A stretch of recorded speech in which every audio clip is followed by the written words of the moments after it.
Welcome to the Deep Dive. Today, we're really embarking on something special, unlocking one of the world's truly breathtaking destinations, Torres del Paine National Park, right down in Chilean Patagonia. It really is spectacular. Yeah, and our mission here is simple.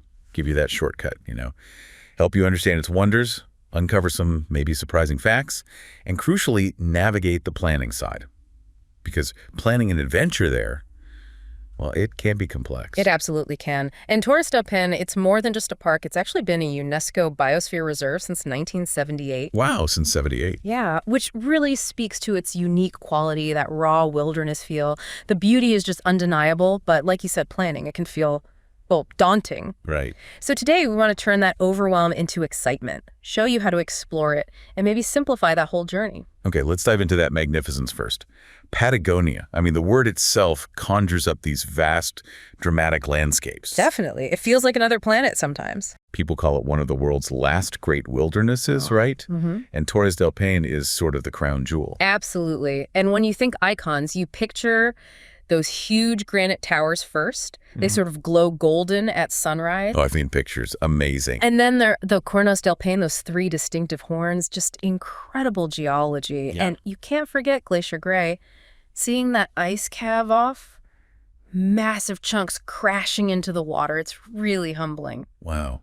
Calving ice. And what about the lakes? I hear they're unreal. Oh, completely. Lakes like Pehoe and Nordenskjold, they're this intense turquoise color, and they reflect the mountains so vividly, it almost doesn't look real. It sounds incredible. But it's not just rocks and ice. Right. What about the ecosystem, the wildlife? That's where it gets really alive. You're almost guaranteed to see guanacos. Those are like wild llamas. Exactly. And the males can be big, up to 90 kilos. Wow. And look up, you'll likely spot condors soaring, masters of the sky down there. What's really special, though, is the chance to see the endangered huemul deer, southern Andean huemul. Endangered. Where might you see those? Mirador Britannica viewpoint is a known spot, but they're shy. And then there's the puma. Ah, the big cat. Hard to spot, I imagine. Incredibly well camouflaged, mostly in the quieter eastern areas. Dedicated tracking tours are probably your best bet, honestly. Good for safety, too. Makes sense. And the plants. Does it change much with the seasons? Oh, dramatically. You get vibrant spring flowers, then the long summer days, and autumn. It's just a blaze of fiery colors. Each season offers something really different. It's clearly a place that leaves an impression. I've heard people say things like, it looks fake, that's how beautiful it is. Yeah, or starkly beautiful. That comes up a lot. Unreal beauty. And this fact really struck me. People consistently mention there's just no litter. Anywhere. That's true. It's remarkable. It really speaks volumes about the respect people have for the place, doesn't it? It absolutely does. It shows that protection isn't just a sign on a gate. It's something visitors actively participate in, which is vital. Okay, so we've painted this picture of stunning beauty. Now the practical side. How do you actually get there? To the heart of it all. Right, logistics. Your main gateway is Puerto Natales. The airport code is PNT. PNT. Got it. It's super convenient, really, for flights and overland travel. Punta Arenas PUQ is another option, yes, but Puerto Natales now has direct flights from Santiago. Direct from Santiago. That's huge. How much are we talking, roughly? They can start from around $60. So yeah, Puerto Natales is definitely the recommended entry point now. Okay, $60 is pretty reasonable. So I land in Puerto Natales. Yeah. Can I just hop on a bus straight to the park? Probably not a good idea. You really should plan to stay at least one night in Puerto Natales. Why is that? Because the buses going into the park leave really early, like 7 a.m. often. 7 in the morning. Okay, yeah. No chance catching that right off a flight. Exactly. It's just not feasible. So factor in that overnight stay. Good advice. And those bus tickets? Easy to grab. What's the cost? A return ticket is about $19. Pretty affordable. Yeah. But here's a really key pro tip. Okay, leaning in. Especially in high season, that's December to February, book that bus at least a week ahead. Yeah. They absolutely fill up. A week in advance. Wow. Yeah. And another crucial thing, you must return with the same bus company you used to enter the park. Oh, really? You can't switch? Nope. No switching allowed. That catches a lot of people out. Okay, that is a vital detail. Right, let's get to the main event. The treks. The W Trek and the O Circuit. World famous. Absolutely. The W is about 80 kilometers, usually 4 or 5 days. And the O. That's the full loop around the Paine Massif, more like 7 to 9 days. Are these like gentle walks? Or more demanding. Oh, definitely not gentle walks. They're moderately challenging hikes. Right. You could be covering up to 18 kilometers in a day, and there's serious elevation gains sometimes, like the climb to the base of the tower's viewpoint. That's around 900 meters up. 900 meters. So you need to be reasonably fit then. Yeah, a reasonable level of fitness is definitely required. But the payoff, the views, the sense of achievement, it's immense. I can imagine. So planning these yourself, sounds like there are a few hurdles. What trips people up? This is where it gets interesting. And potentially, a bit of a headache if you're not prepared. Okay. First off, park entrance tickets. You cannot buy them at the gate anymore. Oh, okay. Online only. Must be bought online in advance. And crucially, download the QR code to your phone before you get near the park. Why before? Because there's basically zero cell signal inside the park. Like none. Right. Download in Port Natalis then. What's the cost for entry? It's around $34 for up to 3 days, or about $48 if you're staying longer. Okay. Now the campsites and refugios, I hear that's the really tricky part. That's the big one. So the accommodation inside the park, it's managed by 2 completely different companies. 2? Oh, wow. Yeah. Las Torres and Vertis Patagonia. So booking means coordinating between them, checking availability on one site, then the other. That sounds painful. It's what travelers call malabares, like a juggling act. You have to line up the dates perfectly. The Malabares, I like that. And for the really popular spots, especially those wooden tent platforms everyone wants, Yeah, that platforms. they're like gold dust. You honestly need to book maybe 6 or 7 months in advance to guarantee getting them. 6 or 7 months? Wow. Yeah, it's a truly complex logistical puzzle. You absolutely cannot just wing it. So this isn't a spontaneous, just show up kind of trip then? Definitely not. Not if you want to stay in the park overnight on the main treks. That requires serious advanced planning. Okay. And the puzzle continues, I guess. What about gear and food? Right.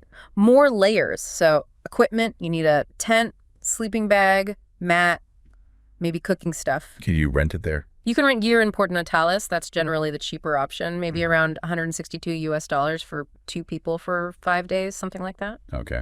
Cheaper than buying, probably. For sure. But if you wait and try to rent at the campsites inside the park, More expensive. significantly. Like at Gray Campsite, it could be $88 per night just for a tent, sleeping bag, and mat. $88 a night just for gear. Yeah. And that doesn't include food. Whoa. Okay, so renting in Port Natalis is the way to go. What about food then? Carry it all. You can. Self-catering by buying groceries in Port Natalis is cheapest, maybe $10 to $12 per person per day. Okay. Quick tip though. Punta Arenas actually has a wider selection and often cheaper prices if you happen to be coming through there first. Good to know.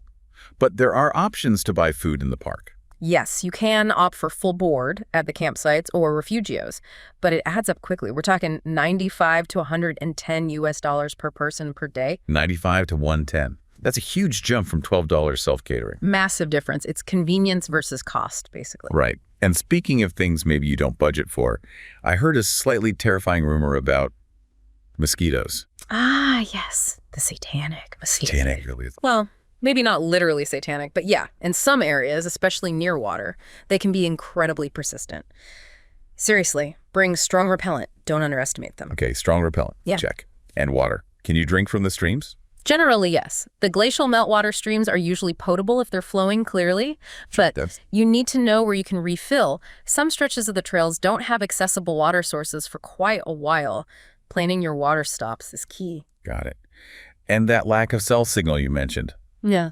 Is it really total blackout? Pretty much. It's very, very limited. You might, if you're lucky, catch a bar or two of weak 3G or maybe 4G near specific points, like about 1 kilometer before Paso de los Vientos, but don't count on it. Okay, so truly off-grid. Definitely an off-grid experience, which is part of the magic, but also part of the planning challenge. It really sounds like an incredible adventure, but yeah, loaded with these potential logistical landmines, which brings us, I think, to the solution part of this deep dive, the aha moment. Exactly, because dealing with all that, it can put people off. But there is a much simpler way now. We really recommend looking at Booking Patagonia Travel. Their website is www.bookingpatagonia.travel. Booking Patagonia Travel. Okay, what makes them special? Their unique position. They are the only official integrated booking system for Torres del Paine and the Patagonia. The only official integrated system, so they tie everything together. Precisely. It's designed to simplify everything we've just been talking about. It turns that whole Malabar's juggling act into a really smooth process. Okay, how does it actually work? Does it solve that two-company problem for the campsites? Yes. That's the core of it. Think of it like your master key for the park's logistics. It lets you discover your route, maybe the W or the O, and then book it easily. But more than that, you select all the services you need in one place. Like the circuit itself, the campsites, the bus, maybe even tours? Exactly. Circuits, tours, lodging, whether it's campsites or refugios, transport, like the buses, the catamaran service across Lake Behoe, other activities. It's all in their system. Wow. So it handles that complex coordination between Verdes Patagonia and Las Torres behind the scenes? You don't have to bounce between websites trying to match dates? That is a genuine game changer. Seriously. Yep. It takes that complex logistical puzzle, or rompecabezas logistico, as I saw one user call it. Yeah, that's a good description. And turns it into one single manageable booking. I saw people saying it was very easy to use and useful for making changes. That flexibility is huge. It really is. It takes the stress out of the equation, doesn't it? Yeah. So you can actually look forward to the trek itself, not dread the planning part. Yeah, focus on the adventure, not the admin. That's the goal. This integrated system basically unlocks the park for you, handling all those tricky bits, bus tickets, campsite availability, coordinating everything. So you just get a perfectly assembled itinerary. So to sum up, Torres del Paine, absolutely incredible bucket list stuff, but the planning requires attention to detail. Or the right tool, like Booking Patagonia travel, which simplifies those logistical malabaries significantly. It makes this amazing adventure feel much more accessible. Absolutely. It puts it within reach without the weeks of stressful planning people used to face. So as we wrap up, thinking about a place this pristine, this powerful, a place that's even recovered from challenges like fires, what's the bigger takeaway beyond just the planning tips? That's a great question. Maybe it's about responsibility. You know, when we access these last great wildernesses, what does that ask of us? How does experiencing Torres del Paine maybe change how we think about our impact back home? Yeah, carrying that respect for nature with you after the trip ends. That's a profound thought. It's something to consider, isn't it? It's more than just a holiday. Definitely. Well, hopefully this deep dive has armed you with the knowledge and the tools to embark on your own Patagonia adventure. And remember that tip about shoulder season, November, March, April, might mean fewer crowds and maybe lower costs too. Great point. Still beautiful then, just a different kind of beauty. Until next time, keep diving deep.